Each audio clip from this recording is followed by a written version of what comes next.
Hey guys, it's about that time to see what I've been reading for the past 2 weeks. Hey guys, if you're new here, welcome to the Book Path. I'm Nicole, and if this isn't your first rodeo with me, thank you guys for sticking around with me. So as you noticed, there was no week 2 roundup. I had only pretty much read one more chunky little book. So I decided to just combine weeks 2 and 3, get a little bit more books headed your way so you can see kind of what I've really been trying to conquer, as it were. So with that being said, the first book that I finished was Pachinko by Minjin Lee. This book I ended up rating 4 stars. It is a very heavy book. This book basically tells the story of about 4 generations of a Korean family who is living in the beginning, they're living in a part of Korea that's starting to become more and more taken over by the Japanese previous to World War II. And the young girl, Sunja, basically finds herself in a predicament with an older man who she thinks she's going to marry, ends up finding out he's already married and she's with his child. So a kindly minister decides to take her under his wing and marry her and take her with him to Japan, where a lot of Koreans have been going at that time. And just kind of the story unfolds. The father of the son doesn't really want to be out of the picture. So just a lot of drama, a lot of heavy subject matter, whether it be the fact that this is kind of a historical fiction because you're getting to see what is going on at basically in Asian countries, Korea, Japan, China, kind of pre-World War II, during World War II, and post-World War II. And with that, there's parts of racism, bigotry, prejudice. There's also drug abuse, possible assault of a variety of kinds, prostitution. I mean, check the trigger warning on this because it's a lot more heavier than I thought. It's also a lot more steamier than I thought. There were quite a few little naughty parts. I mean, they weren't like overboard, but there are a lot of kind of somewhat explicit scenes in this book that I wasn't expecting at all. There is just like I said, I just can't get over how heavy this book was. I mean, I knew it kind of was going to be that way. But despite it being such, like, there is no happy ending to this book for anyone. For anyone. No happy ending. So just keep that in mind before you go in this. But with that being said, it's written really beautifully. Like, it doesn't use a lot of flowery language. It also doesn't use a lot of like, you don't need a glossary to kind of understand the Korean and Japanese terminology that they use in the book. It's pretty much described in the book, so you can follow along pretty easily with it.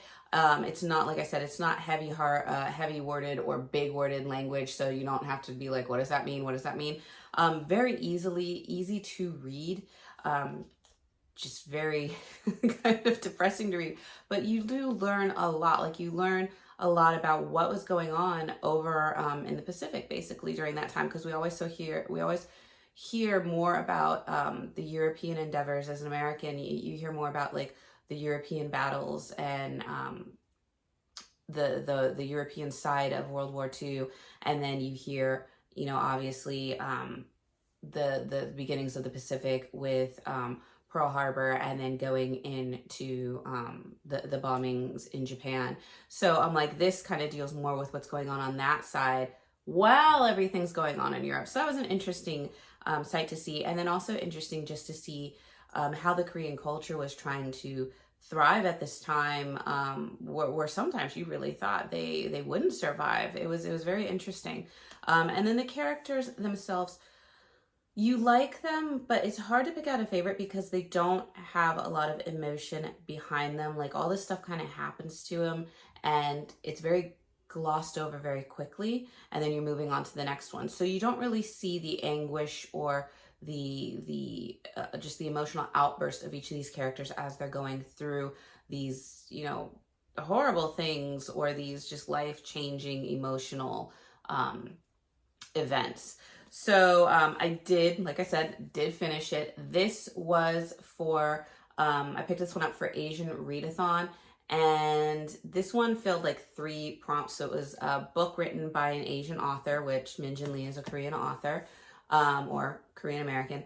And then you have read a book featuring a friendship between at least 2 Asian characters and the female bonds between Sunja and I can't remember, but it was her, I think it's, oh gosh, I'm trying, is it Kyung?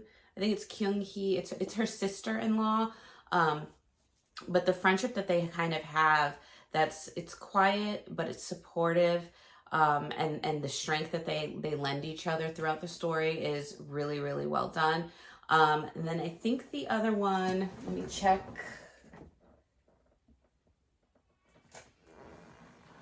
Okay, so then the last prompt for this for Asian Readathon that I did was read a book written by an Asian author and or featuring an Asian character that is focused on identity and self-discovery.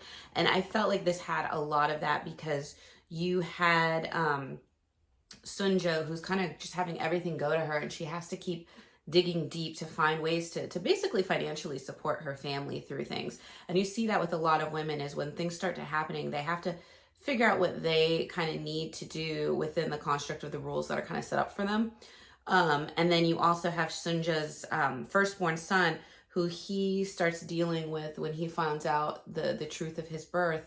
He has a really hard time struggling with who he is in the world because he's thought of himself one way, and now he's found out that that isn't the way. And so you kind of follow the struggles of what he's going through. And just there's a lot of questions of morality because you have the Korean faith, you have the Japanese faith, and then you have Christianity making its way to the Asian countries as well. So there's a lot of the religious ties and morality into this as well. So self-discovery in those ways. So it fulfilled the 3 out of the 5 prompts for Asian Readathon. This also had an odd number of pages, which I think it was 479 pages. So it fulfilled the prompt for one of my characters for the ongoing Magical Readathon, the year-long readathon that she's doing, where I had to travel to Carador and read a book that finishes on an odd even page. So I finished that. So yay, I finished multiple prompts with this book. And like I said, even though it is heavy hitting, I did enjoy it. The next book that I ended up picking up was one that has kind of been on my radar for a while. It was also on my 40 Before 40, so it was great to knock out another one of those. And that is Talking as Fast as I Can by Lauren Graham. As you know, Lauren Graham plays Lorelai Gilmore, the mom, in Gilmore Girls. And I really loved that show, and I loved her character because I thought she was just funny and witty, but strong when she needed to. She just had this great character. So I was curious because I heard that this book was supposed to kind of be her telling her, not only her biography, but her experiences on the set of Gilmore Girls. And I ended up giving this book 3 stars because it was just kind of okay. Like, as far as getting glimpses of her biography, you got a little bit of that. The Gilmore Girls portion was actually really short. And I was kind of upset by that because it just felt like season 1, season 2, season 3, all in like the span of what felt like 1 chapter. And I was like, for something that she said was so huge and impactful in her life, I thought there would be much more to it. There is a little bit of wit. I did try to listen to the audiobook because Lauren Graham is supposed to narrate it herself. And it does have the witty kind of charm that she has as the character as Lorelai Gilmore. I ended up having to turn it off because I ended up reading faster than what she was narrating. And I couldn't like slow down reading to follow along with it. So I just decided to turn off the audio and go back to the book and just finish it that way. It does, like I said, it has a lot of her witty kind of charm, her sarcastic charm in the book, but sometimes it was a little too much and it would just kind of go off on a random tangent. She talks about like the fashion industry. She talks about the celebrity diets. She talks about just kind of odds and ends of the celebrity world in a general, and not, you know, so much of what her story isn't going through. I'm like, I'm sure it affected her in some way, and there's certain bouts of it that she, you know, came in contact with, but it just felt like it would go off on these tangents, and these would be the things that would um she would spend a lot of time on, versus her story. I felt her childhood went by in a blink of an eye. I felt how she was trying to get into acting went by in a blink of an eye. And then, like I said, the Gilmore Girls, like the first beginnings of the season, really quickly. And then when she did the wrap up for the kind of special that they did, what was it, 10 years later, that was a little bit longer, but still not as much. And I kind of just wanted to see, I guess, more of the like what was going on behind the stage. How did they, you know, film certain scenes? Which ones were her favorite for a lot more reasons than she kind of said? You know, I just wanted a little bit more than what was there, but still, it was an interesting and fun, you know, short read. So I did enjoy it, but it wasn't like anything that was so incredible or something that it was less than kind of what I thought it was going to be. So this book fulfilled the prompt because it had an even number of pages to it. This fulfilled the prompt for Magical Readathon for my other character, my female character, which was to stay at Aurelium and read a book that finishes on an even number of pages. So this fulfilled the prompt for the Magical Readathon, and then, like I said, this is a book on my 40 before 40 list, so got that off. Pachinko is also on my 40 before 40 list, so the first two books I did get were on the 40 before 40, which is nice to get a few more done because there are still so many done, and to be honest, I probably will not finish all 40, but we'll see the dent I make. We'll see. So after reading that, I ended up picking up Empress of All Seasons by Emiko Jean. This, she is a Japanese author, I think she's Japanese American.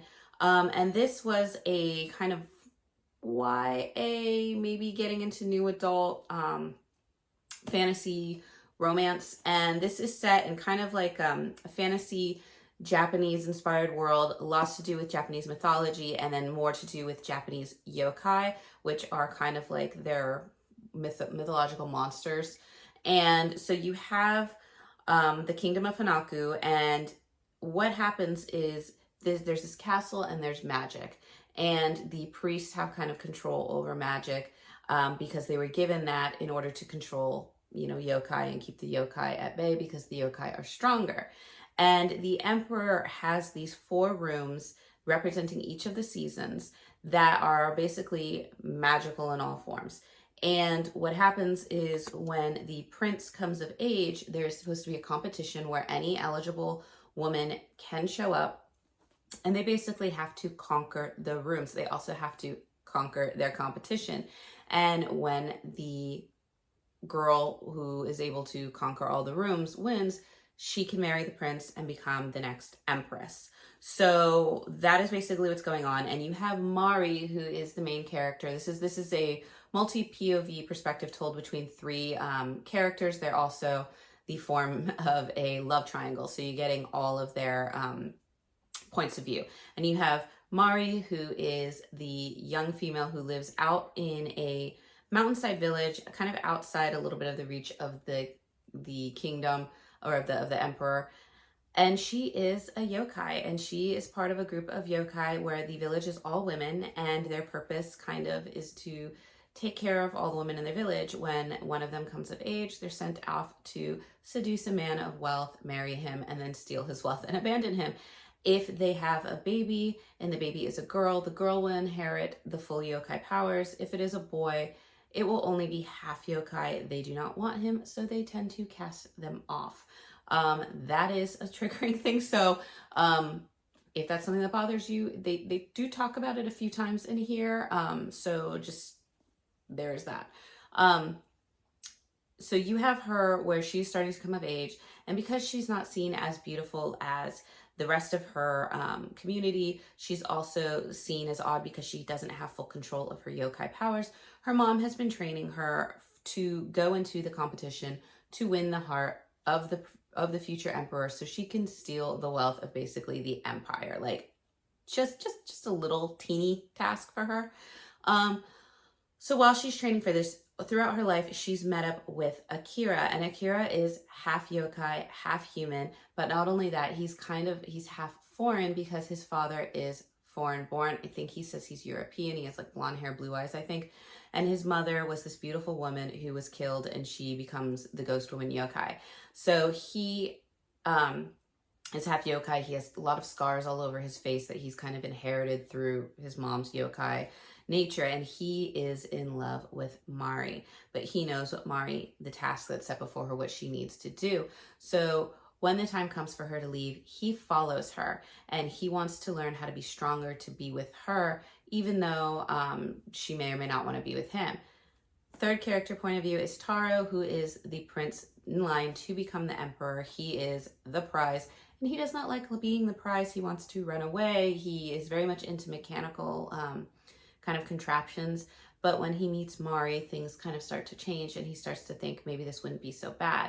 So you have the developing relationship between Mari and Taru, and then you have Akira, who's kind of on the outskirts but never really out of reach. This is all set along the lines that there is yokai that are enslaved to the emperor and collared and just treated kind of horribly, while there is hints of a rebellion on the rise. So just a really great backdrop. Gave a lot of like K-drama vibes, even though this is like more Japanese myth inspired. I just kept getting, when you watch a good like historical K-drama that has like hints of romance in there, there's so many little storylines that are kind of going through to add to like this big thing.